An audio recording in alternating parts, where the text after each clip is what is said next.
人生有幾多個十年呢？對於今年46歲嘅周冠威導演嚟講，佢過去嘅10年一定係最難忘嘅。從10年前佢參與嘅拍攝嘅《自焚者》，亦都係10年呢個紀錄片中嘅嗰個其中一個，被認為係政治預言書啊。咁到10年之後，佢再拍咗一部《自殺通告》，中間仲有時代革命、幻崖咗等等好多部劇吓，大家都應該好有印象嘅。呢10年對佢有啲咩改變吓？咁我哋今次咧就好開心，請到周冠威導演一齊上嚟同大家一齊傾下。大家好，大家好，我係周冠威。係，咁即係想問翻，我知你喺台灣嗰度啱啱做完呢個自殺通告嘅宣傳吓，咁啱翻到嚟香港，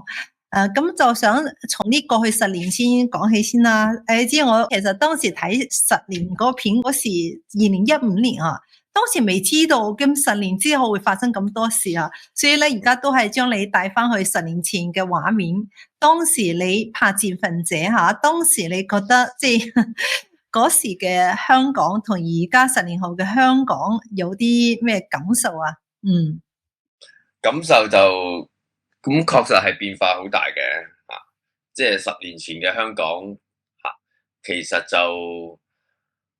係咯，仍然未去到好似講唔到嘢啊，講嘢發聲吓，好似有一種嘅恐懼，甚至好大嘅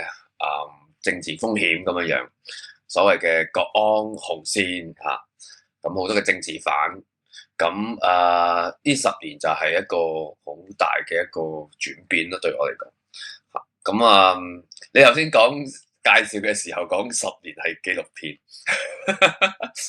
其實唔係紀錄片，講錯咗，應該劇情片。但係可能你覺得都有啲人咁樣講嘅，即係10年以前係劇情片，而家就好似變咗紀錄片咁樣樣